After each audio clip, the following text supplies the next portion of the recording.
Los medios de transmisión cableados han sido la base de la conectividad en redes durante décadas y siguen siendo fundamentales. Uno de los más conocidos, que aquí vemos en pantalla, es el cable coaxial. Este fue ampliamente utilizado en redes computadoras antes del cableado de la llegada al cableado estructurado. Está compuesto por un núcleo de cobre recubierto por un material aislante y rodeado por una malla metálica que protege la señal contra interferencias electromagnéticas. Luego tenemos el par trenzado no blindado o UTP, que es el tipo de cable más utilizado en las redes LAN. Está compuesto por pares de hilo de cobre trenzados, lo que ayuda a reducir las interferencias sin necesidad de un blindaje adicional. Por otro lado tenemos el par trenzado, que sí que está blindado, que es el STP. Y como vemos aquí, se añade un blindaje de aluminio, lo que supone que tiene más protección contra las interferencias. Eso por supuesto. Luego tenemos la fibra óptica, que es la opción más avanzada y eficiente en cuanto a medios de transmisión cableados. En lugar de transportar señas eléctricas, utiliza pulsos de luz para enviar información a velocidades extremadamente altas y a largas distancias. Por otro lado, tenemos aquí medios de transmisión inalámbricos, como por ejemplo el Wi-Fi, que es el más conocido de todos. El Wi-Fi es la tecnología inalámbrica más utilizada en redes domésticas y empresariales y funciona mediante puntos de acceso que transmiten señales de radio a dispositivos conectados. Otro, también archiconocido, es Bluetooth, que funciona como Wi-Fi, pero tiene un rango mucho menor, de hasta 10 metros, y se utiliza especialmente para dispositivos eh, personales, ya sean auriculares, ratones, teclados, relojes inteligentes o altavoces.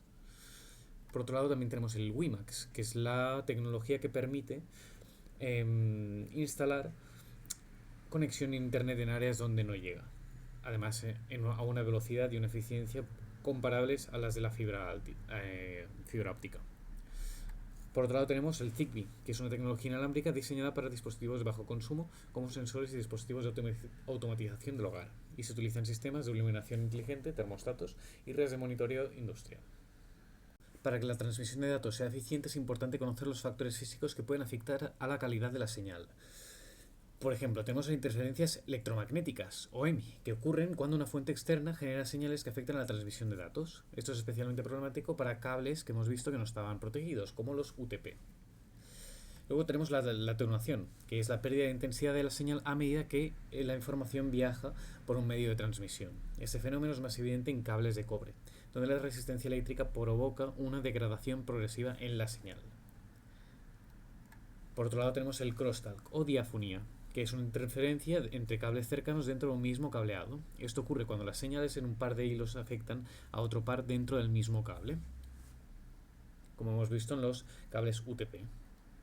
Por otro lado tenemos la latencia, que es el tiempo que tarda un paquete de datos en viajar desde el emisor hasta el receptor.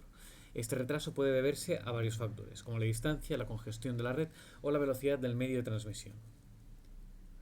También existe el ruido en la señal, que se refiere a cualquier interferencia no deseada que altera la transmisión de datos y puede ser causado por ondas de radio, como vemos aquí en la imagen, dispositivos electrónicos cercanos o incluso la propia infraestructura de red, que vemos que esto afecta a la señal y por lo tanto el ruido afecta a la información final.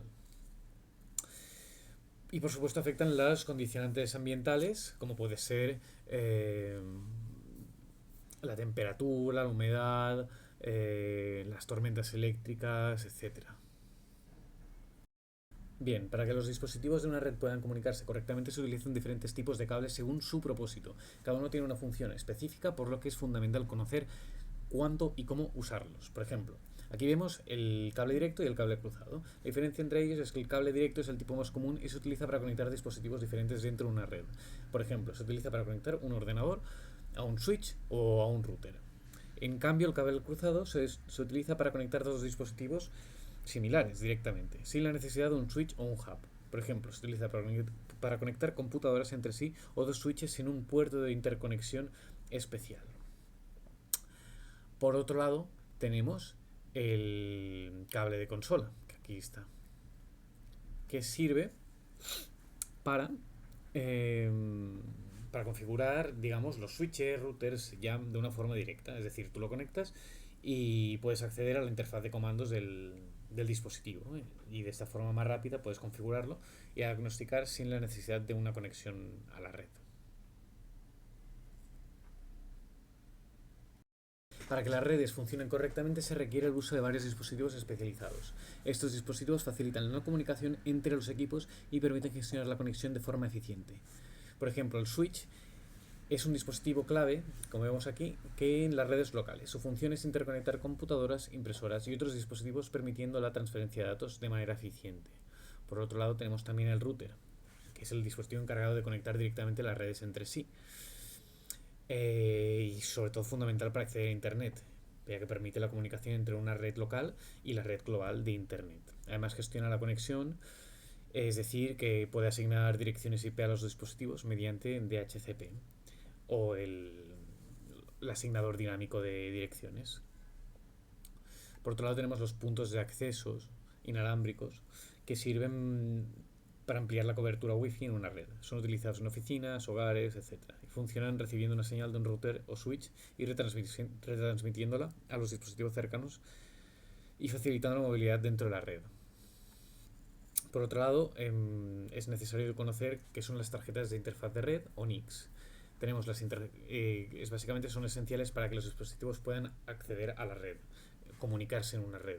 Tenemos tanto las NIC Ethernet para las conexiones tradicionales a partir de cable y tenemos las NIC Wi-Fi, que son las que posibilitan la conexión inalámbrica a redes Wi-Fi.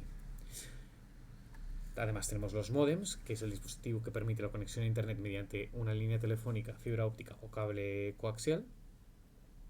Y cortafuegos, que es un dispositivo software que protege la red de accesos no autorizados y ciberataques.